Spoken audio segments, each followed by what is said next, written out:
Welcome to part 2 of my podcast and my YouTube post on how to be a Christian in a new reality. If we haven't met before and you've never seen or heard one of my podcasts or one of my YouTube posts, I'm delighted that you can be joining us today, and I hope what I'm going to share with you is really going to bless you. So as I said, this is part 2 of a 2-part series on how to be a Christian in a new reality. So let's get stuck into things.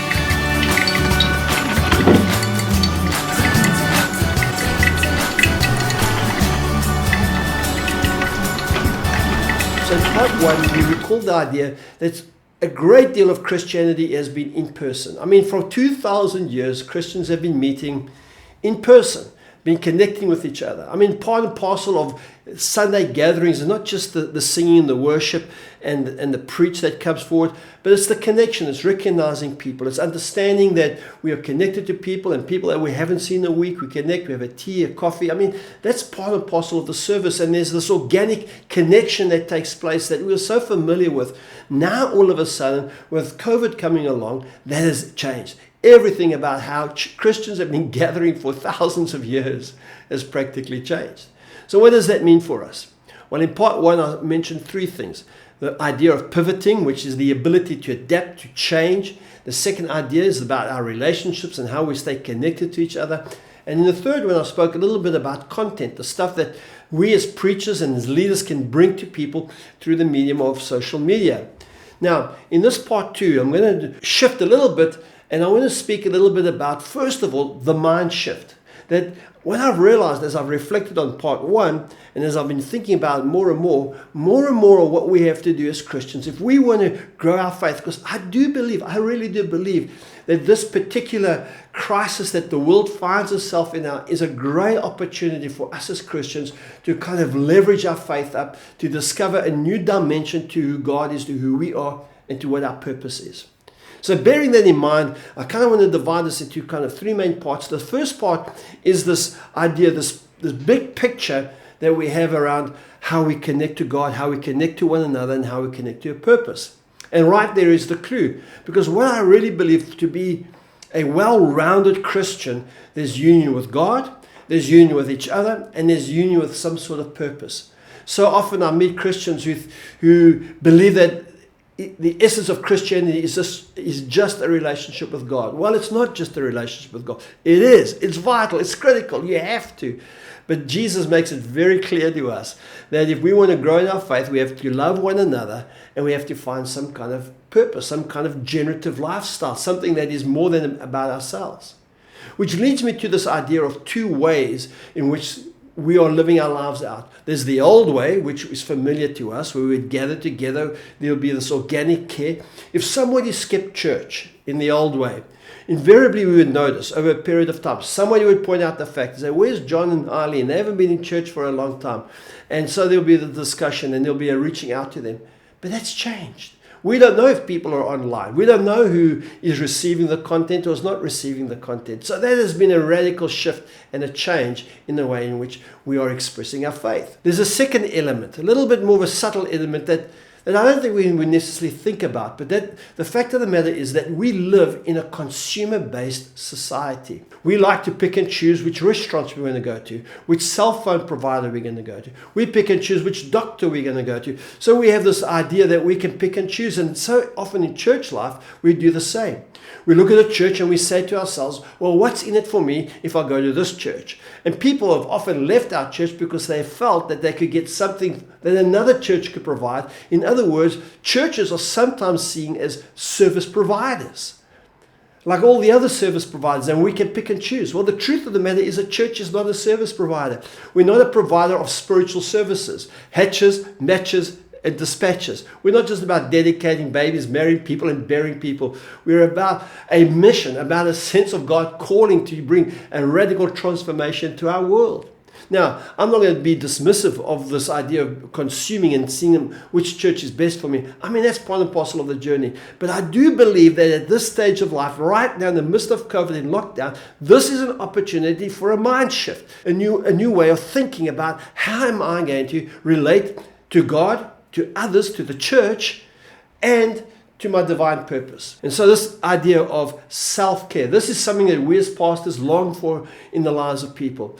That people will take personal responsibility for their spiritual development and their spiritual growth. They won't always be dependent on what the programs that the church are running. And the churches need to be running programs, because those programs are all means by which we provide content. But what we can't do as churches, what we can't do as church leaders, should I say, is that we can't enforce people to consume the content.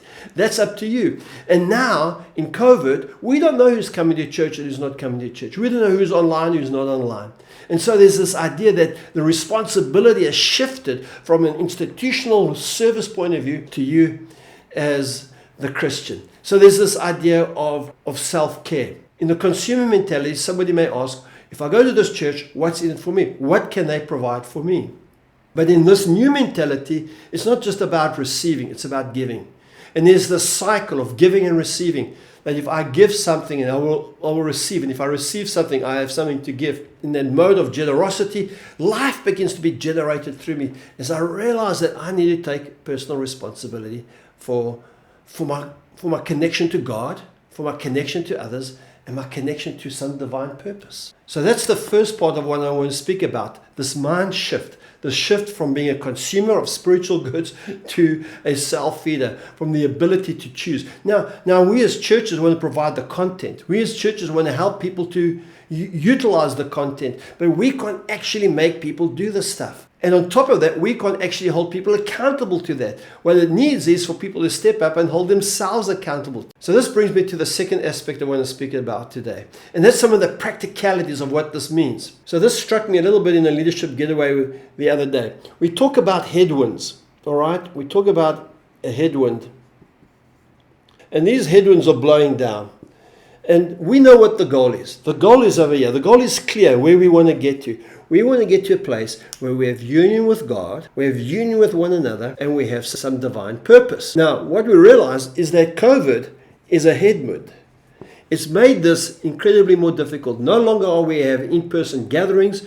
We are gathering on online. We're attempting to help people have concrete experiences. And all these things are kind of going on. And suddenly the ability to become a consumer of spiritual services has shifted. Yes, you can consume. You can watch various feeds from different churches. But in essence, the responsibility to self-feed is you. And you got to take responsibility. So now you've got a headwind. Not only do you have COVID-19, but there's the normal stuff of life. There's the financial pressure that you were on before this came. There was the relationship issues that you were having in your marriage before COVID came.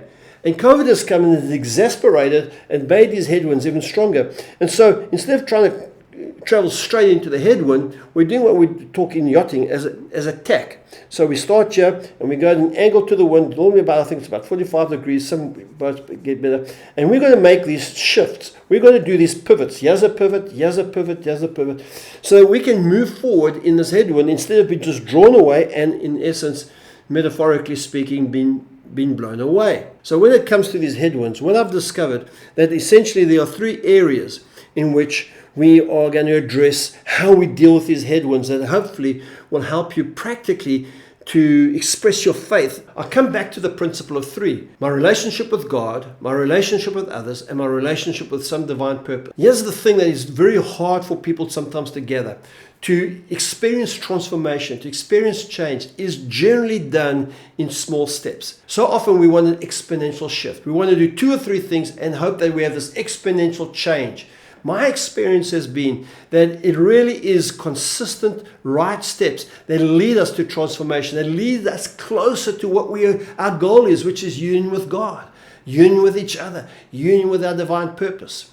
So when I speak about union with God, and I've discovered this in some of the discussions I've had with Christine and others around how to have a relationship with God where we aren't gathering in person. We're not getting that personal encouragement. We're not getting that osmosis, that transformation of faith from people because we're socially distant and many times in isolation. When Christine broke her ankle during lockdown, this was another headwind to the already headwinds. It really incapacitated her. She really wasn't able to move around. She was on 2 crutches for 6 weeks. So in essence, she couldn't even make a cup of tea for herself. If she did make a cup of tea, then what she would have to do is take her crutches and drink the tea where she made the tea, because she couldn't carry it back to wherever it was that she wanted to drink her tea. So I was the one who's making the tea. And what she discovered about her faith in God in that moment was to let it be. Just to allow this thing to wash over her, that this new reality is part and parcel, these limitations are there, and there she was, just moving into that space and just finding the grace and the patience to realize this is a temporary reality, but nevertheless a real thing happening to her. That was the clarity that she had. Now, as she's become more mobile, she felt the other day that God prompted her and used an illustration from the story of the woman who had the menstrual flow. If you go King James, we would call it the issue of blood. So this woman had a menstrual flow for about 12 years, I think it was.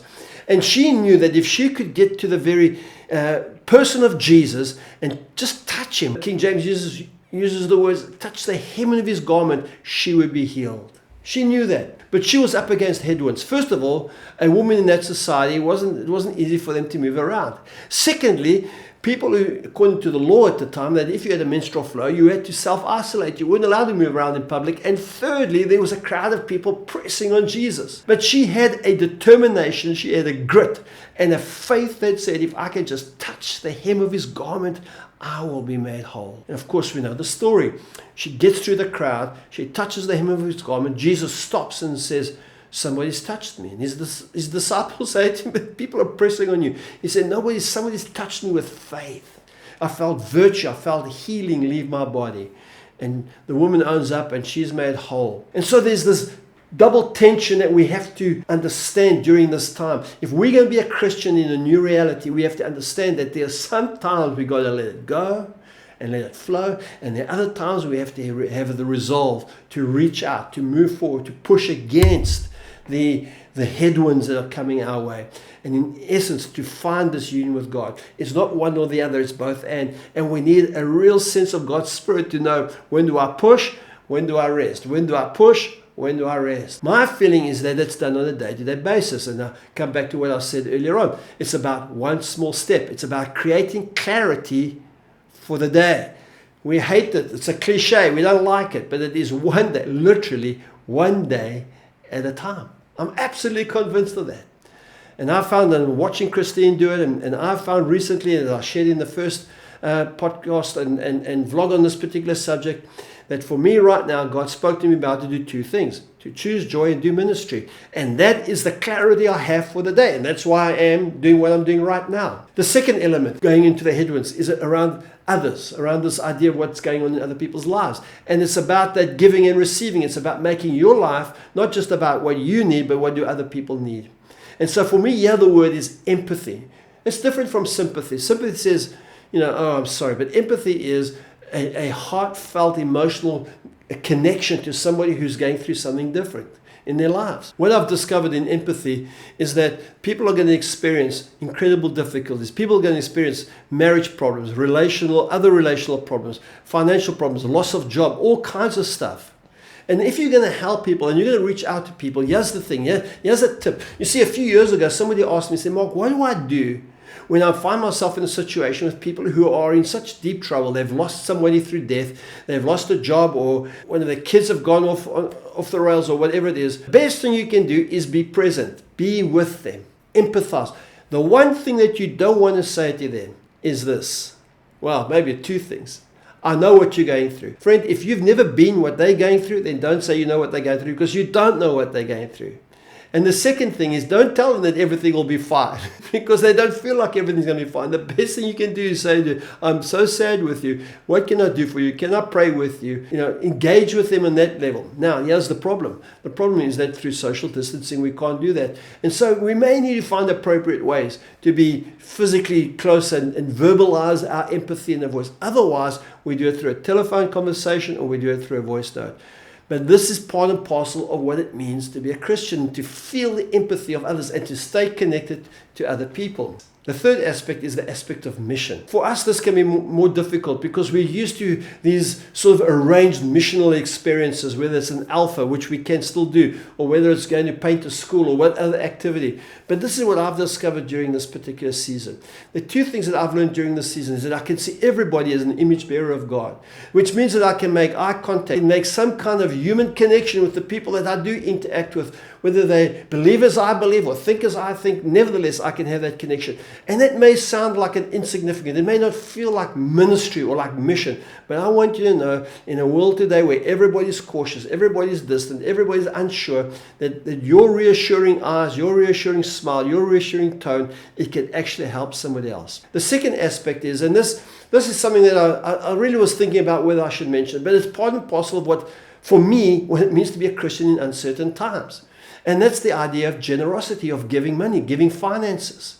If you're still earning money, it really becomes part and parcel of your response of giving and receiving, to participate, especially with your church. You must understand that your church leaders are going through what you're going through. They don't have some kind of exceptional relationship with God, that they don't feel uncertain, feel fearful, feel painful.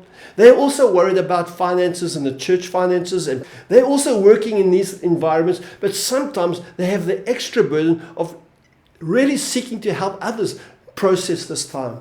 And so if you are earning and you are a giver and you're a tither, and even if you aren't, maybe you just want to be consistent in that area and participate missionally in the same way. I hope that doesn't offend anybody, but I honestly believe that will help you to give into this giving and receiving, and not just this consumer mentality, but to participate in God's mission to heal the world. So as I conclude today, I hope something has touched you today, and I hope something has meant something to you in this blog and in this podcast today. What I've discovered, tension, as I was saying in the last vlog that I did, between uncertainty and clarity. How long we're going to be in this space, nobody knows, but we're in this space.